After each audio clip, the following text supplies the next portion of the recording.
అందరికీ నమస్కారం. గుండమ్మ పాకశాలకి స్వాగతం. ఈరోజు స్వీట్ ఐటెం మాల్ పూరి ఎలా చేసుకోవాలో చూపిస్తాను.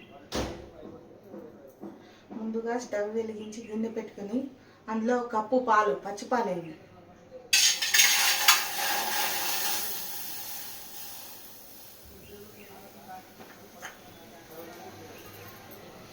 పాలు వేడైనప్పుడు కాలిపోయింది.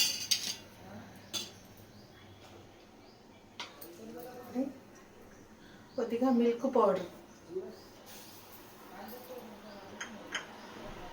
కొద్దిగా కొబ్బరి పొడి,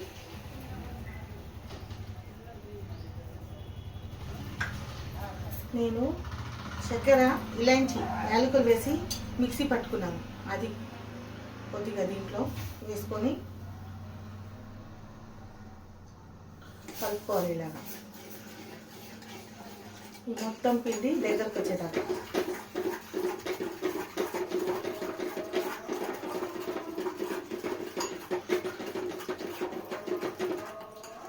దగ్గర అవ్వాలండి. ఇలాగా మొత్తం దగ్గర అయినాక దీంట్లో నేను బాదం పప్పు, జీడిపప్పు ఇలా క్రష్ చేసుకున్నాను. చిన్న చిన్న ముక్కలుగా చేసుకొని మధ్యలో ఇలా వేసుకొని కొద్దిగా కలుపుకొని పక్కన పెట్టుకోవాలి. ఇలా దగ్గర రావాలి. ఇంకా స్టవ్ బంద్ చేసుకొని ఇది కప్పు మైదా పిండి, ఒక కప్పు సగమే బియ్యం పిండి వేసి వాటర్ పోసుకొని కొద్దిగా షుగర్ వేసి యాలకుల పొడి ఇందులో వేసి కలుపుకున్నాను. ఇలాగా దోశ పిండిలాగా ఇలాగా ప్యాన్ పెట్టుకొని ఇలాగా హీట్ చేసుకోవాలి. హీట్ చేసుకొని దీనిలో మనం ఇది కలిపి పెట్టుకున్నాం కదా మైదా పిండి, దీన్ని ఇలాగా కొద్దిగా లావుగా వేసుకోవాలి.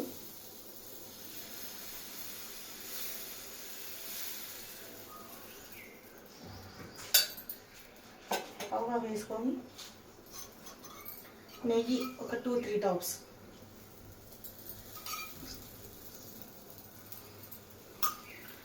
వేసి ఇలా మూత పెట్టుకోవాలి. ఇలా చూసుకొని ఇందులో మనం ప్రిపేర్ చేసుకున్నాం ఇది కోవా ఇలా వేసి మధ్యలో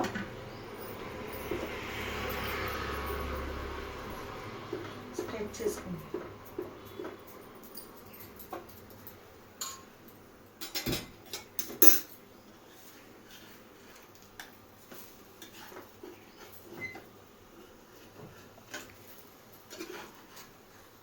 దీన్ని ఇలా మర్చుకోవాలి. ఇలా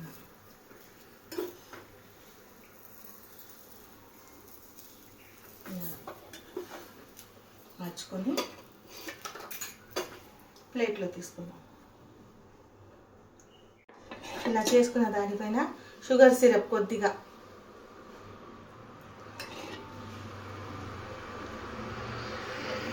తీసుకొని జీడిపప్పు, బాదం పప్పు, ఎంతో రుచికరమైన కోవా పూరి రెడీ.